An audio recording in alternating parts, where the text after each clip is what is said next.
RFI Convida. Adriana Brandão. O RFI Convida recebe hoje a escritora Naná Houghton. Naná nasceu no Brasil, mas mora nos Estados Unidos. Ela fez um mestrado de ficção na Columbia University e publicou em inglês e em revistas americanas a maioria de seus ensaios e textos de ficção. A escritora veio a Paris para lançar o seu primeiro romance, Saison de Feu, ou Temporada de Queimadas, que foi escrito em inglês, mas ainda está inédito nos Estados Unidos e também no Brasil. Olá, Naná. Olá, bom dia. Muito obrigada de me ter convidado para isso. Naná, com esse seu primeiro romance, que foi traduzido para o francês e chega às livrarias francesas, ele então chega antes dos Estados Unidos. Como isso aconteceu, Naná? Como ele continua inédito nos Estados Unidos, o país onde você mora? É muito mais difícil de publicar um romance nos Estados Unidos. Você não pode fazer isso sem um agente literário. E sempre dizem que a coisa mais difícil é conseguir um agente, depois a publicação vem mais facilmente. Eu saí da universidade, do mestrado, em 2011 e tinha crianças e a vida ficou muito ocupada. Eu não procurei um agente e quando eu tentei procurar um agente, não houve tanto interesse nessa história nos Estados Unidos naquele momento em que eu estava procurando, e eu me disse, os franceses vão gostar muito mais dessa história, que tem uma cabeça muito mais aberta para outras culturas. E foi assim que eu vendi primeiro para a França, para a editora Des Femmes, mas agora eu tenho um agente que já vendeu em inglês para a Austrália, para o Reino Unido e para o Commonwealth. E no Brasil? No Brasil vai chegar depois. Ela está esperando a publicação em inglês para começar a espalhar pelo mundo. Naná, no final do livro, você diz que inventou essa história primeiro na sua cabeça em português, antes de escrevê-la em inglês. Depois de tanto tempo morando fora, você mora nos Estados Unidos desde 89, a língua materna continua dominando a escrita? Você faz uma espécie de tradução simultânea? Às vezes sim, eu acho que quando eu escrevo alguma coisa que é emocional, eu penso em português, porque eu sempre digo, é a minha língua materna, é a língua de bebê, é a língua que volta quando se relaciona com a emoção, é mais próxima da emoção. E ao mesmo tempo, por causa disso, às vezes é mais fácil escrever em inglês, porque toma uma certa distância dessa coisa de ser muito emocional, né? Mas eu escrevo em ambas as línguas, é mais fácil escrever descrição em inglês, porque minha formação acadêmica foi em inglês, mas a questão emocional eu acho que ainda continua sendo a língua materna. Naná, o romance se passa durante a ditadura militar brasileira, em uma cidade de uma região de cana-de-açúcar, no interior do país. Você narra a vida de duas irmãs mestiças, ainda adolescentes, em meio a muita violência e miséria. A história é narrada na primeira pessoa pela irmã mais velha, que sonha em ser escritora. Romance de formação memorialista ou social, Naná? Eu acho que é uma combinação de tudo, né? A gente sempre escreve o que a gente lembra, ou eu sempre digo que tudo que a gente escreve tem um fundo de memória, de biografia, biográfico. Eu queria que esse romance, quando eu escrevi, era muito concentrado nas irmãs, e o pano de fundo da história tinha muito pouco, e foi uma das coisas das críticas que eu recebi durante o meu mestrado. O que se passa no país como pano de fundo da história dessas meninas. E eu resolvi que era importante. E como se passava nos anos 70, a ditadura no romance acaba sendo muito importante. As consequências da ditadura são dramáticas, né, na história, porque eu não consegui... tinham que ser ligadas, né, o que se passava com elas e o que se passava com o país eram duas coisas importantes e que eram associadas e que você não podia separar. Alguém comparou a sua escrita com o cinema. Essa narrativa cinematográfica foi importante na sua escrita? Foi, eu tive aulas de cinema na Colômbia, de como escrever visualmente, porque uma das críticas que faziam para a minha escrita é que eu punha muito ênfase em diálogo e não muito em descrição. Então, é uma coisa que eu fiz de propósito, de fazer, pôr um ênfase no visual da história. E o Brasil é um país muito bonito e você tem que ver isso. E mesmo as coisas feias do Brasil são bonitas de descrever. Então, foi de propósito que eu fiz isso. Naná, você falou dessa questão da memória. Qual é a importância do registro dessa memória familiar para a identidade e a herança cultural, que foi o tema de uma palestra que você deu nos Estados Unidos? Sim, os meus filhos vão para uma organização no Brasil, nos Estados Unidos que se chama ABRACE, Associação Brasileira de Educação, de Cultura e Educação, que é muito importante porque mantém um elo entre as crianças brasileiras que estão sendo nascidas nos Estados Unidos e a família que a gente deixou para trás no Brasil.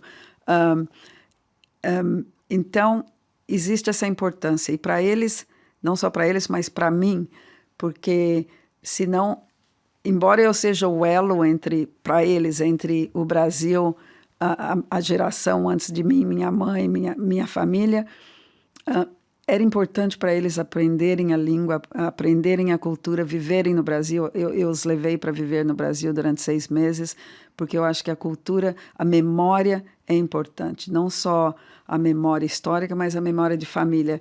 É com a memória de família que a gente mantém a memória do país, né? Se a vovó faz um doce de uma certa maneira, porque no Brasil se faz esse doce de várias maneiras. No Nordeste se faz de um jeito, no Sudeste se faz de outro. Você está ensinando cultura ao mesmo tempo que você está ensinando para eles, mostrando para eles histórias da família.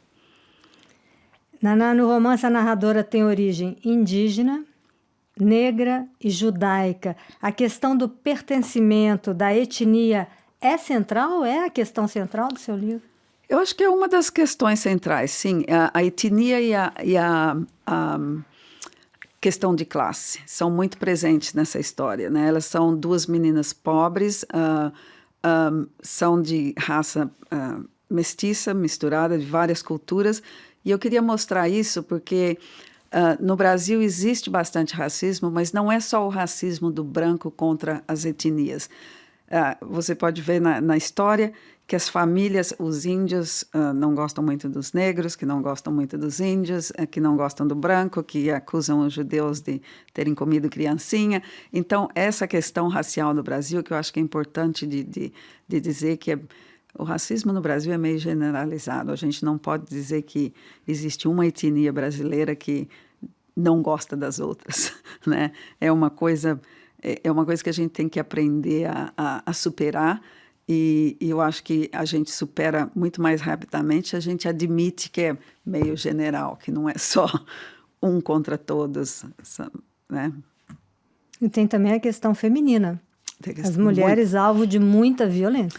De muita violência. Eu sou uma das sócias fundadoras do SOS Mulher, que está na origem das delegacias de mulher no Brasil. É uma questão que é muito importante para mim pessoalmente, porque minha mãe foi muito abusada quando era casada com meu pai. Então, eu queria trazer à tona essa história também. E, por um tempo, a gente achou que as coisas estavam melhorando no Brasil, mas eu acho que agora tem muito femicídio de novo, não só no Brasil, mas no México, no mundo afora. Mas é uma questão importante para mim, porque é uma questão muito pessoal. Então, eu queria discutir isso no romance. Pois é, você fala da sua mãe e o final da frase do seu livro é uma frase muito forte, também dessa questão do pertencimento. A narradora diz: eu pertenço à raça dos sobreviventes, que é uma garra herdada da mãe. E que eu acho que é uma coisa de brasileiro em geral, né? A gente tem uma raça, uma coisa de sobreviver, independentemente dos problemas do país, das dificuldades. É um povo que sobrevive. E eu acho que isso se dá e eu não acho que é um exagero dizer que é parte de ser essa mistura de cultura, de raça e de ter ganho força de várias histórias, de várias culturas e que fez do brasileiro um povo que sobrevive. É um povo que sobrevive. Comparado com outros que eu conheço e que não vou botar o meu pé aqui na lama, mas eu acho que é um povo que sobrevive, que vai bem acima de outras culturas nesse sentido da sobrevivência. Não é tão deprimido, não é tão triste. Eu morei na Rússia também e eu achei que a Rússia, comparativamente, assim, era muito próxima do Brasil na questão da economia, na questão da pobreza, na questão das dificuldades, mas o brasileiro é muito mais alegre. Naná, você, a narradora do seu livro, sonha em ser escritora. A escrita para superar a difícil realidade ou a transmissão para mudar essa realidade? Eu acho que ambas as coisas. Eu acho que um escritor, em geral, principalmente um escritor que teve uma vida difícil, escreve para sobreviver. A Clarice Lispector, eu estava dizendo isso para alguém, sempre dizia que quando ela não estava escrevendo, ela estava morta. É meio dramático, mas escritores são dramáticos. A gente é meio dramático, né? Então, eu acho que essa... Sem drama não tem escrita, sem drama, né? não tem escrita. Isso é uma verdade. A gente escreve para sobreviver, mas a gente também escreve para contar a história para outra pessoa, talvez que esteja com dificuldade de sobreviver e ver... Olha essa história, talvez o seu problema não seja tão difícil assim, ou mesmo que seja tão difícil, você pode sobreviver, né?